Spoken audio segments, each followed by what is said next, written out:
This episode of Vintage Stormfront Freaks has been previously recorded.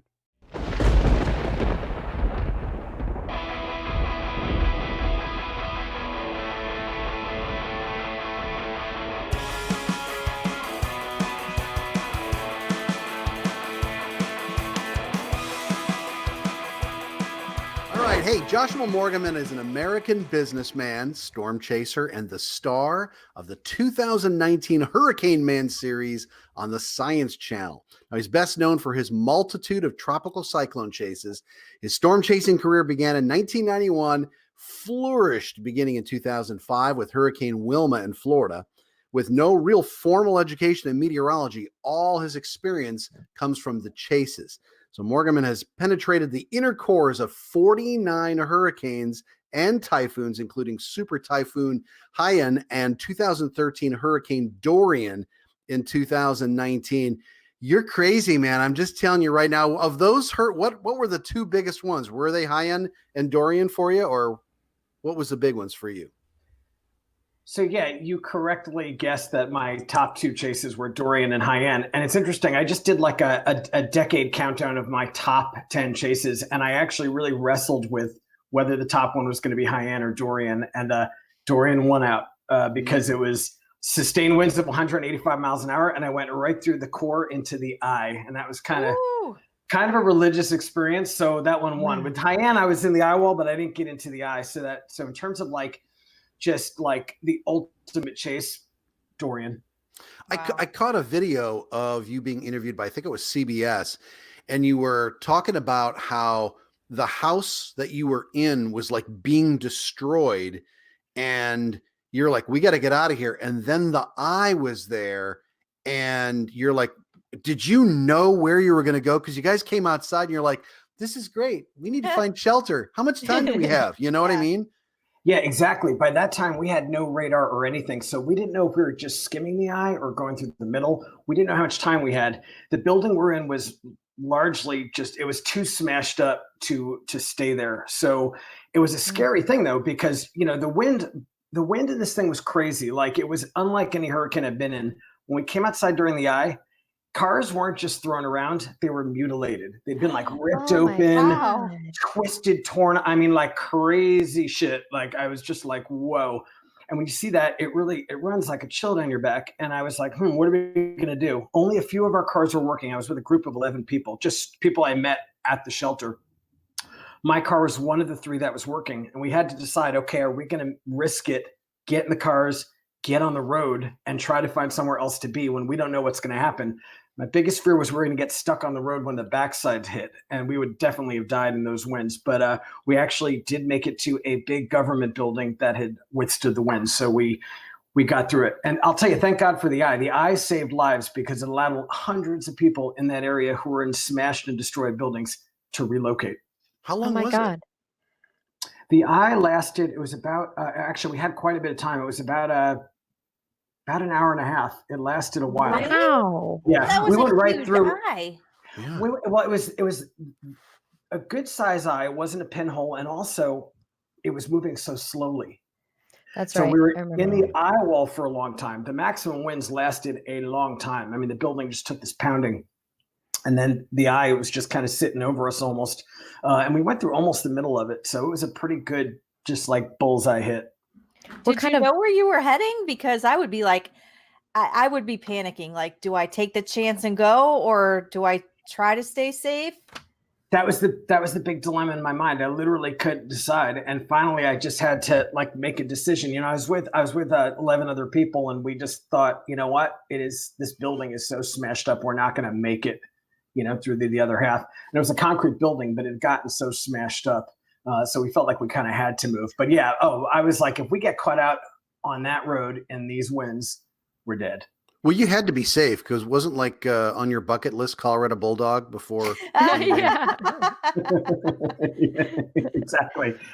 Thank God I made it to see another day and possibly try that drink one day. So how long were you there for before you were able to leave?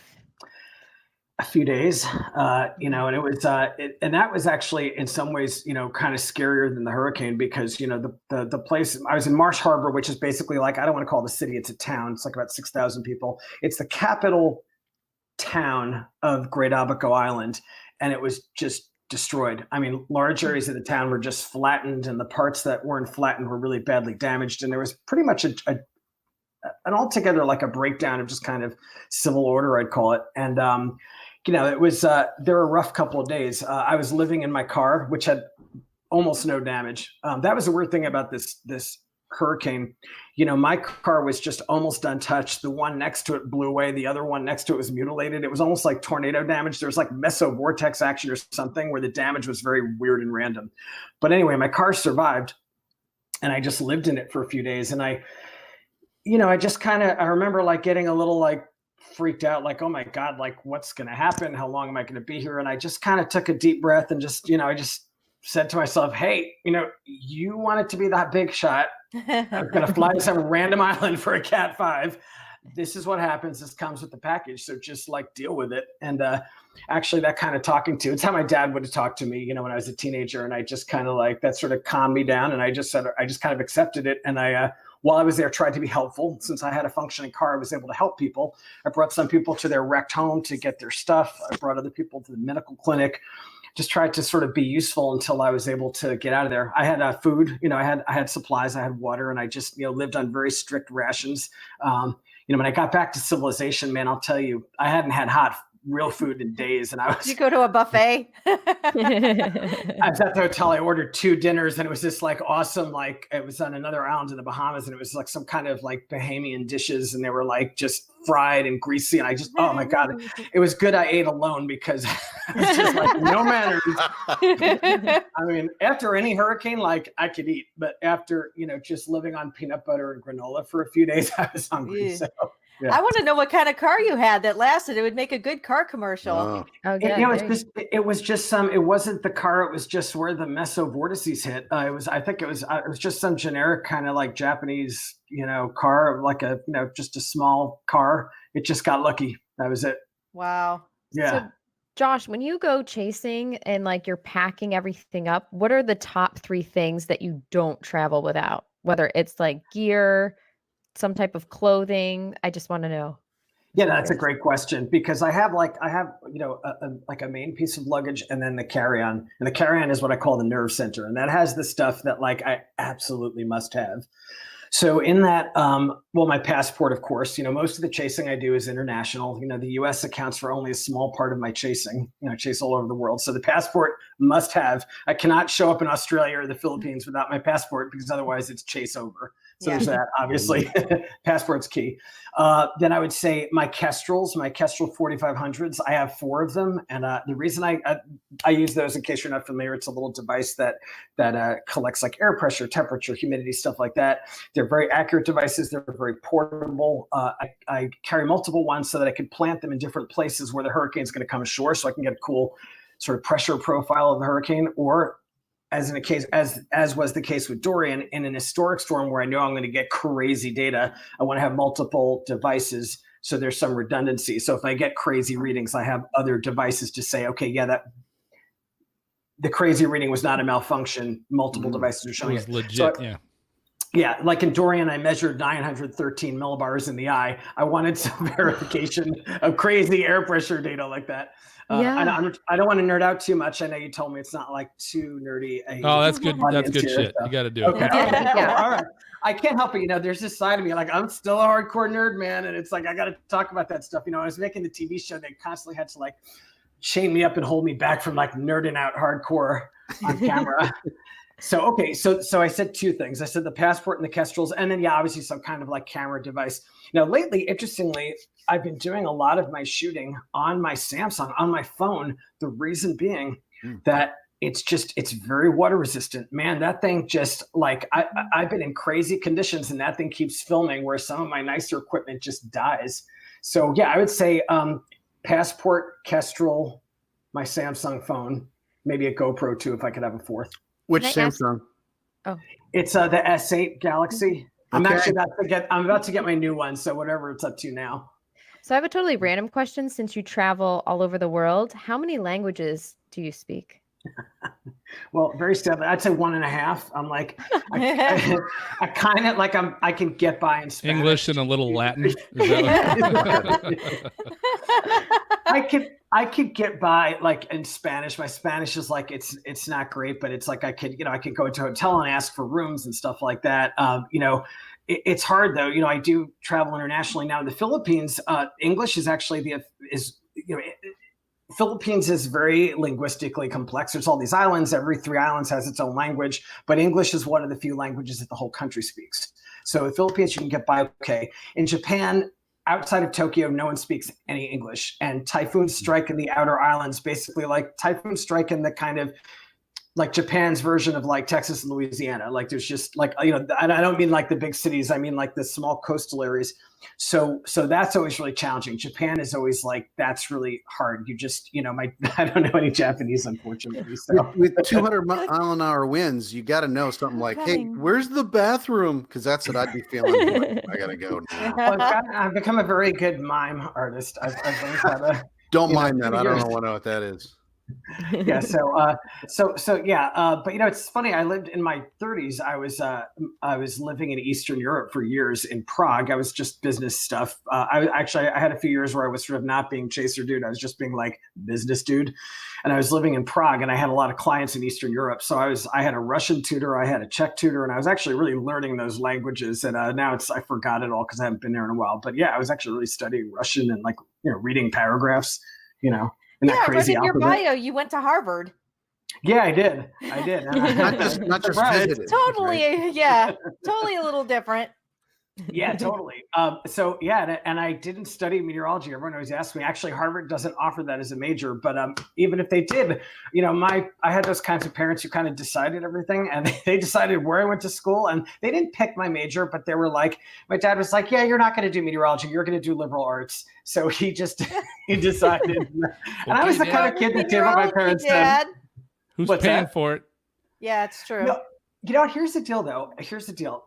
My dad was actually right, because he's like, you're more of an artist type. He's like, you're not a scientist. And actually he's right. And and I always say this, I am a hardcore chaser, and I'm a good chaser. I'm like a great hunting dog, and I'm good at collecting field data that scientists use, but I'm not a scientist.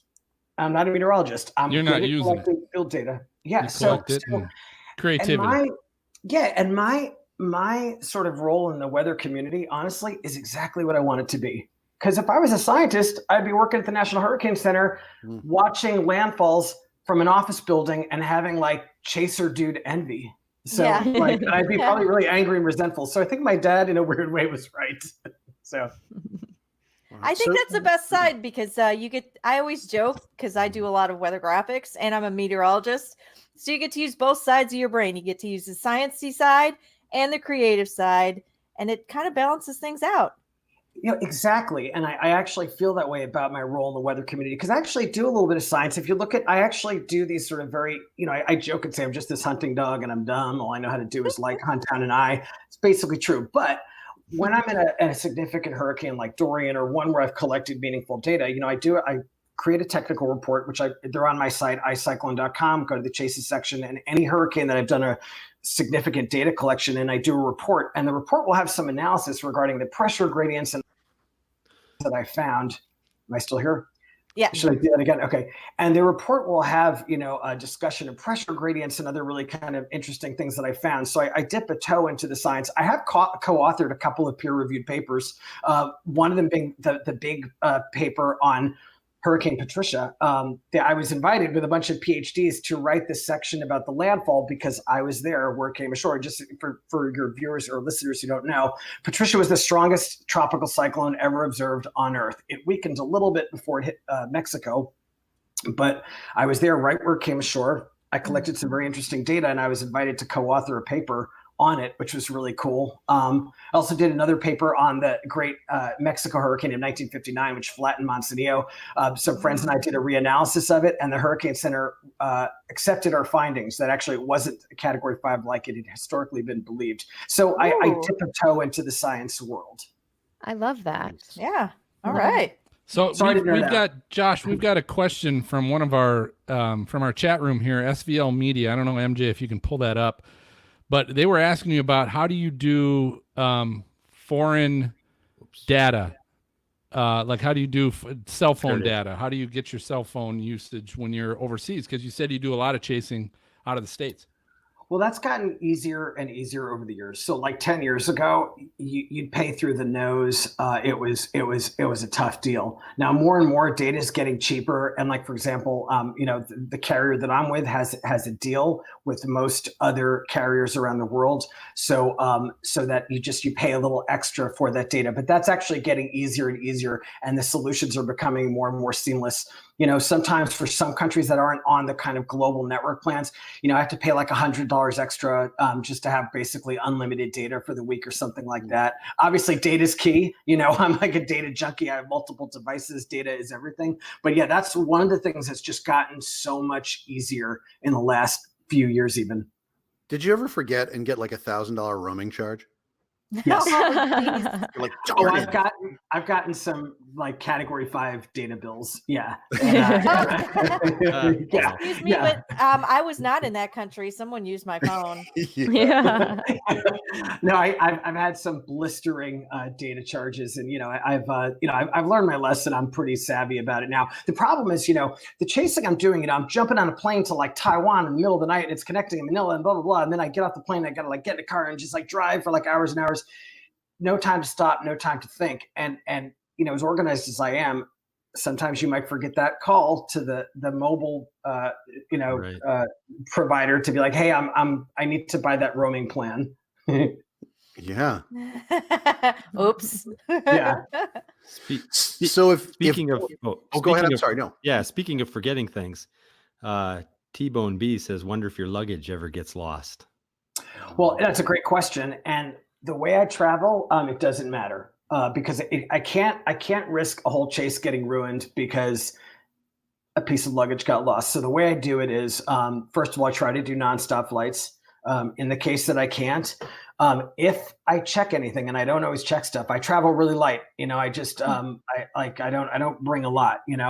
But if I check something, it's just things that I don't care about, stuff that I can replace. We don't need the underwear. We don't need anything close. It's just like you actually probably need that more than anything with those with where he goes.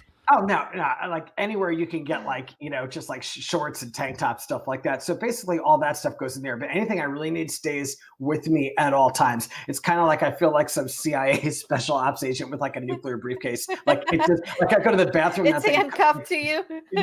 Basically. I mean, I get crazy about it. In certain countries that you don't have to worry about that, like in Japan and Taiwan, people don't steal stuff. Like you just like, you could leave like a device sitting on a counter in like a convenience store and come back like 2 hours later. It's just sitting there. No one took it. It's just yeah. There's certain countries. It's so funny, the cultural differences, but that's one of the things I like about traveling in Japan and Taiwan is like, don't they cut off your hand though?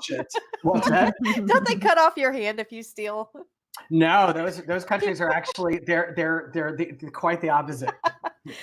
So Josh, what fascinates you more about tropical cyclones over like tornadoes or any kind of other big weather phenomena?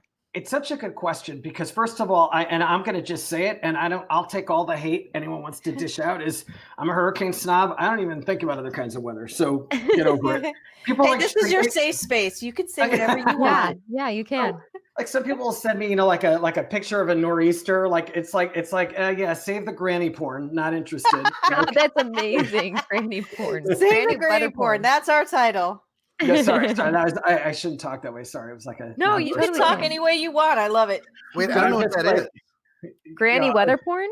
Yeah, what is that? It's like a picture of a hollowed out like low that doesn't even have like a core. That's what it is. So so there's something about so I tried to figure out why am I so obsessed with hurricanes and hurricanes only. And yeah. I think part of it is that I grew up on Long Island, and we had, that was what we got, when I was growing up. And when I was growing up, we had a couple of those. So I think I was used to that. There's something about the approach and the buildup and the way it climaxes right when you're near the center. And then the way right when you're at the center, it just stops. And the eye is such a like religious experience for me, and it's the only phenomenon that has that the most violent part circles an area that is so serene. I think that's so trippy. And I just dig that, and when you look at hurricanes from above, like radar shots or satellite shots, it's like beautiful. It looks like a pattern, and I think that's really cool. They have psychologists to help you with that, Josh. Do you know how many eyes you've been in? Have you counted them? Yeah, actually, it's on my Wikipedia entry. I noticed someone's. I think it was in his intro. It's no, it was in the eye. number Like how many times he's been in the eye? Which is so I've been 49. in. I've been that's eye walls, and so I've been in 49 hurricane strength eye walls. Okay. In terms of eyes, I had to count, but it's over 30. Okay. And people ask me, there's one thing about me. I'm a little weird. I'm very much of a reclusive introvert, and I chase alone, or at most I chase with one other person. I don't do groups, and people ask me why. And it's not that I'm unfriendly, but I was thinking about this relating to my thoughts about hurricanes. Think about it. You're in a house of worship, like a beautiful church. You want, you're admiring the height of the ceiling and the light coming in, the stained glass. So it's like you want quiet. You don't want people yapping and reacting to it. And for me, like going through an eye wall into like a category 5 eye wall with like a stadium effect, like that's like, for me, that's church. And it's like, I don't want people reacting to that. I don't want to hear other people or other chasers, let's say. I mean, other human beings is something else, just chasers. I just want to kind of zen out about it. And I realize that it's almost like if I'm around other chasers, it almost like can almost interfere with my connection with the storm a little. Yeah, it ruins it. It's eerily peaceful for you. You actually. Yeah.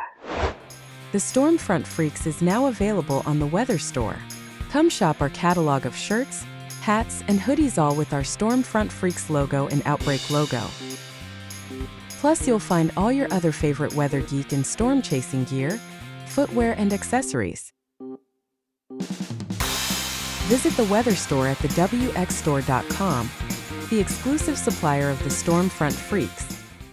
Awesome. Hey, we've got Mark Sudduth tonight.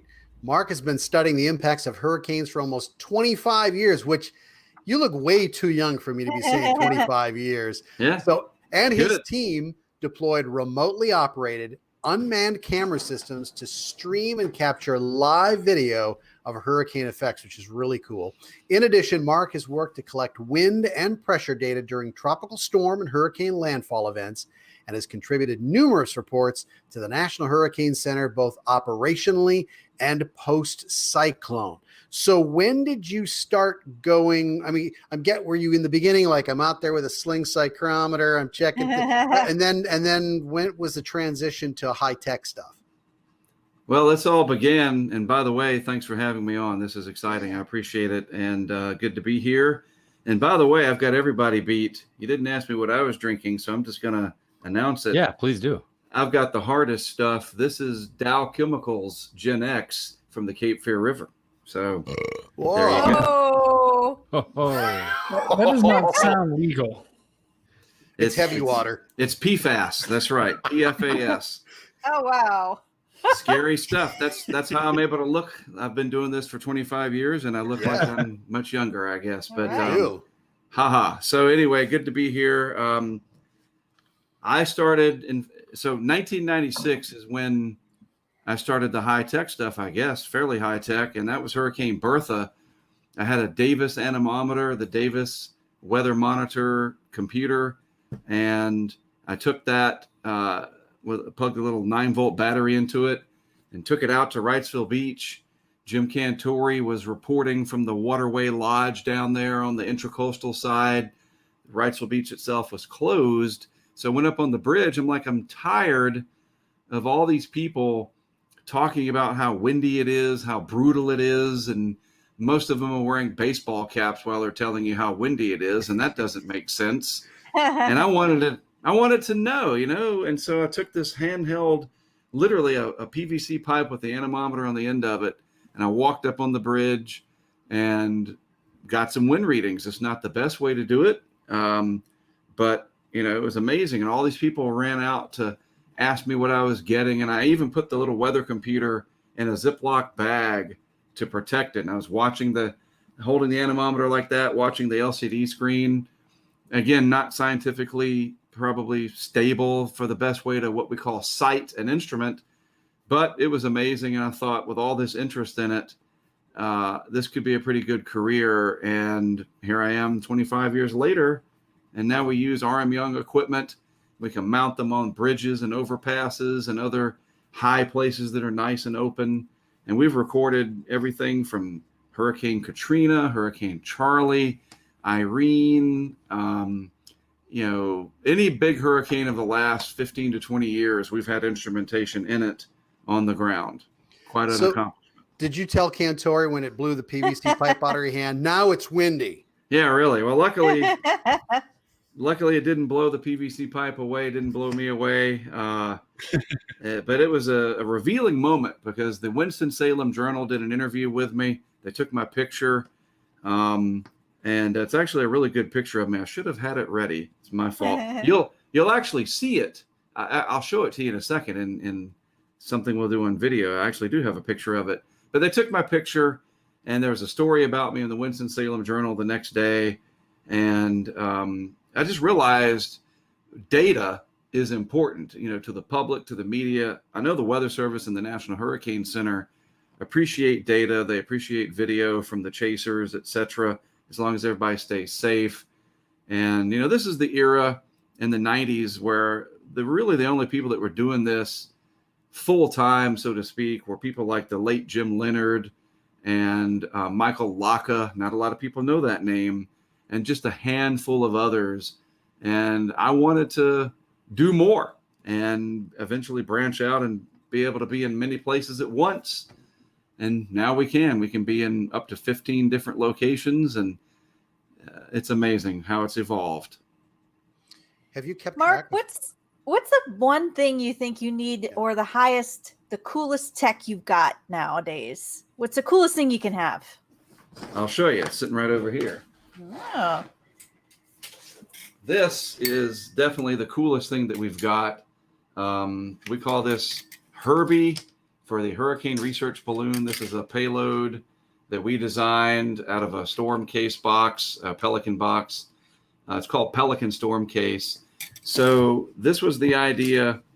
Try to explain this without it taking too long. Well, those GoPros. I will say that I'll say this, Mark. It looks a lot different than it did last time you were on. Right. Yeah. Yes, and showed us it was pretty much a box. Now there's all kinds of stuff on it. Yeah, this one's gotten smaller. It's gotten more refined as the technology's gotten better. Basically, in 2011, a good friend of mine from Nevada told me that he put his wife's Nikon camera on the front of his RC plane and flew it around the neighborhood. He showed it to me. And of course, I was like, wait a minute, maybe we could do that in a hurricane, in the aftermath or something. And as the story goes, I flew him out to North Carolina. We tried it with a GoPro. I think back then it was like the GoPro 2. And we rubber banded it on the front of a model airplane, and we flew it out on the Outer Banks, which was very fitting because that's where the first manned flight took place, I think in 1908 or sometime around there, the Wright brothers. And it was amazing. It wasn't live, but it was, you could retrieve the video. And this was before drones. This was aerial video from an unmanned aircraft. And I thought, all right, we're on to something. This could be big. We tested it again in Texas on the Bolivar Peninsula. And this was just 3 years after Hurricane Ike, and there's still plenty of remnants and rubble of the damage from Ike. We flew it around there, testing it. And on the way back, I was telling a colleague about it on the phone, Tim Millar, his name, Cyclone Research Group. And I was all excited. Man, can you imagine? Maybe we could even fly it around in the eye if we ever get the eye of a hurricane to come over us. Wouldn't that be amazing? Maybe we can put a barometer on it too or something.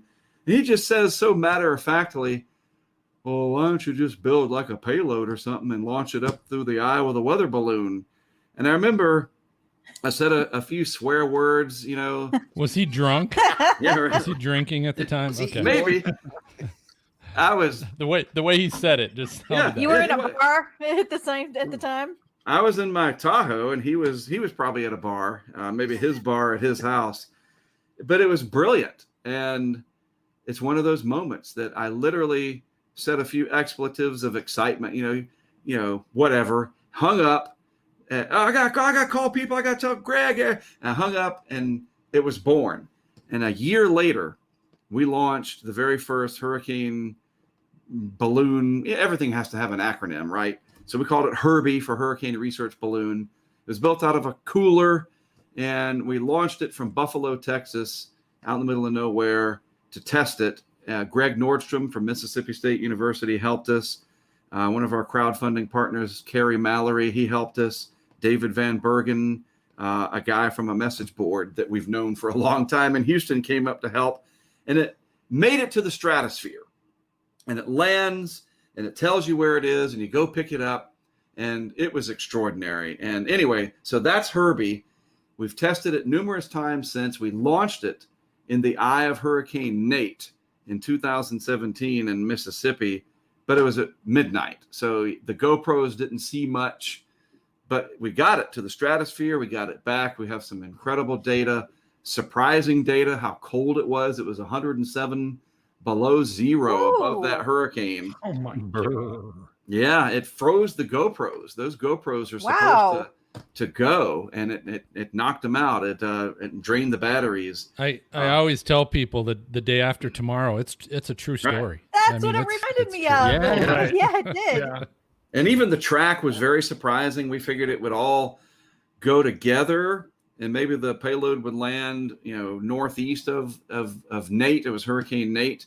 It would all kind of go together, but it didn't. It did this weird S shape and landed about 23 miles away over in Moss Point behind a hotel.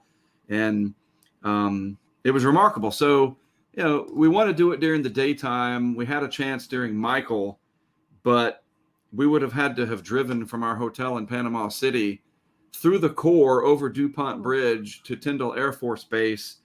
And I'm a firm believer in not driving your SUV into the core of a Category 5 hurricane. That's Good a for you. smart thing.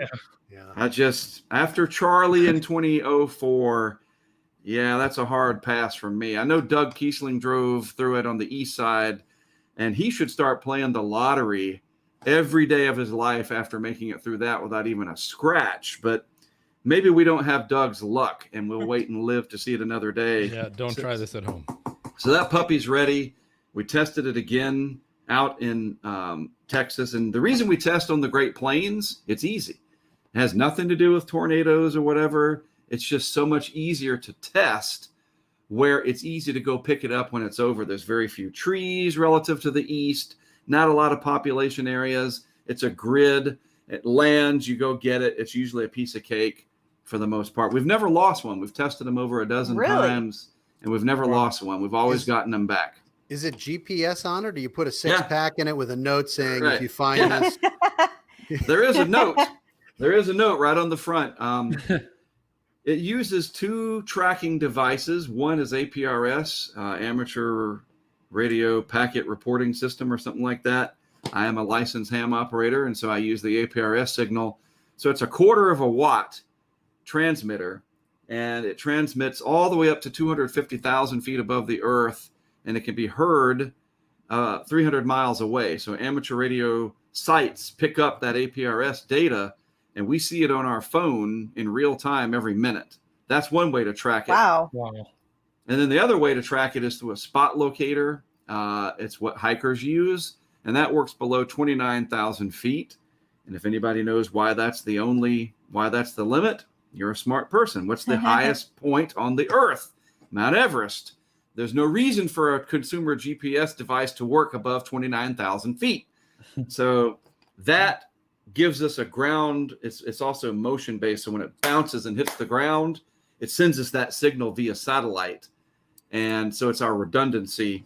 And between the APRS, which is constantly sending out a beacon, and the spot locator that'll send us out a beacon as soon as it hits the ground, we're still batting 1,000. We've never lost one. So when we do it in a hurricane, it'll be hard. What happens if it hits the water? It'll float, and we'll track it.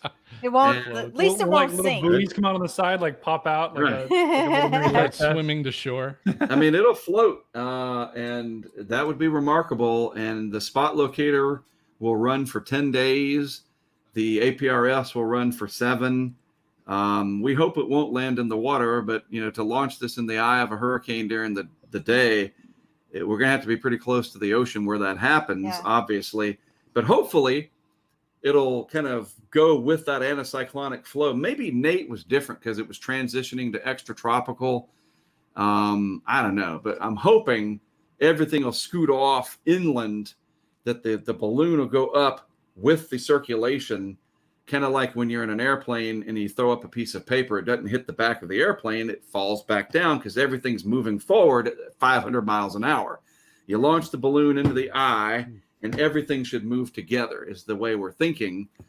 And so we're going to find out. And we're almost certain we're going to be able to do it this year, especially considering that there's going to be 1,000 hurricanes coming. Yeah, yeah. Oh, So no. Mark, my question is, so along the same lines, right? I'm looking at the NOAA's new, updated hurricane seasonal outlook. Right. I mean, we're going to have, 3 to 6 possible major hurricanes, 7 to 11 hurricanes. So there's going to be no shortage of storms this year. What's kind of your criteria? Like, are you going to go and launch this in a category 1? Or are you like, I don't even want to waste my time unless it's category 3 or higher? What kind of data are you looking for? Well, we've done it in a category 1 at night with Nate, kind of a falling apart, extratropically transitioning hurricane. So at this point, every chance we get, we need to take.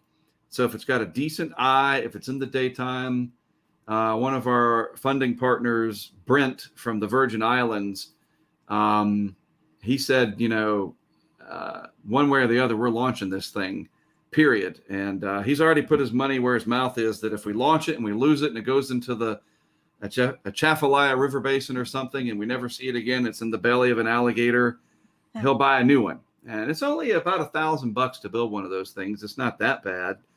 But yeah, we're going to do it every time we get a chance. And the goal is to do it in the clearest eye possible. But unfortunately, the clearer the eye, usually the more intense the hurricane. So we got to be very careful. We got to get out in front of it, hopefully be somewhere where that hurricane will come over our location, maybe a hotel or a hospital or a fire department or somebody's well-built house. We have a good network of people that help us out. But we're not going to, the rule is we won't be driving into the core of a major hurricane like Michael. That is the big rule. That's a big no-no. Safety is number 1, but we'll see. Well, have you ever gotten into, you've been in hurricanes since the 90s. Have you ever gotten into one? You're like, oh crap. Yes. And that Charlie was, in fact, it was the 4-letter word that starts with F that was tossed around a lot. An upgrade from crap for sure. And that is of course, it's a family show, but yeah, come on. Charlie was definitely, but it was worth it. Honestly, it was, we went and we got in front of it on Interstate 75 near Port Charlotte. We were using mobile threat net that was given to us by Barron Services through one of our colleagues at the time, John Van Pelt, who is with Weather Nation now. And I remember talking to Jesse Bass, our partner, and we were talking about that advisory that came out where it had been a category 4. They said, but it was just in a small area near the eye or whatever. And I remember telling the guys who were concerned, because I wanted to go down there and intercept it, well, what's the odds really that we're going to find that one spot? Well, the odds are pretty good when you have GPS-based radar, and that's what Mobile Threat Net was and still is. Now we have radar scope, of course, but the odds are pretty good when you have GPS-based radar and you just line yourselves up and it's going to come right over you. And that scared us. And I love to admit it. It was frightening. It was harrowing. Very much like if you were on a commercial airliner. Remember when we used to fly? And I've actually flown lately, but story for another day. But and you hit turbulence and you feel like you're going to die because there's no control. You just hope the pilot, it's a scary feeling. It's not like the Hulk ride at Universal Florida where, it's controlled. It'll be fine. It's that horrible feeling of you're going to die when there's severe turbulence. That was Charlie for about 30 minutes. Because where were you? Like, what kind of building were you in? We weren't in a building. We were in our Chevy Tahoe. Oh, geez. Oh, man. Yep. But we got, the upshot is we got really good data. And we had to buy new pants, but we got good data. Right. Exactly. Roll on the windows, just be like, hey, I wonder what it's like out there. I remember I was on the phone with Max Mayfield in the eye, and I couldn't hardly speak. I felt very scared, and the adrenaline was going. And he was like, oh, hey, Mark, it's Max Mayfield here. What kind of wind readings did you get? And I told him 133 and blah, blah, blah, blah. And I'm like, oh my God, dude, it's so scary. And he goes, well, I really hope you've seen the light. And I said, I definitely have seen the light. I can look up and see the sun. That's how much the light I have seen through the eye of this thing. Wow. We're never going to do this again. And we never have. We're not sitting in a vehicle in the core of a major hurricane. That's just dumb. Whatever happened to that old Tahoe? Good question. So it had 460,000 miles on it. Wow. Nice. That is Here's a commercial for the Tahoe. Yes. You would think there would be a commercial. We're still waiting on Chevy. I tell you, that's a whole other. We actually had a PR firm in Charleston, South Carolina, actively try to pitch it to Chevy, but I think corporate America doesn't think that weather is a problem until it affects somebody in their family directly. I really do. Yeah. And, there's a few people that get sponsored, but you know what? I'll say this. This is a little we're still waiting for their call too, Mark. Yeah. Right. I figured to heck with the corporate sponsors. We took it to the people, and now we're crowdfunded with Patreon, and I couldn't be happier. And so what happened with the Chevy, it finally became too expensive to keep maintaining after a pretty big blizzard in early 2018. So now it's sitting in the boneyard over at a friend of mine's house, waiting for Jeff Bezos or somebody to call and say, I want that in the showroom of the front door of Amazon. We'll restore it. Seriously, it needs He's got to the money. I'd give it to him. I mean, I don't want to put it in a junkyard. It is absolutely the only vehicle in the world that's been in that much severe weather. And I'd put that up against anybody's vehicle. If what do they say? Change my mind. That's the meme or whatever. Right. Mm-hmm. Prove me wrong. And okay, fine. It's not, but until proven otherwise, it's been in every hurricane since 2003, numerous tropical storms and a few nor'easters. And it's sitting, kind of falling apart day by day over at a friend of mine's house.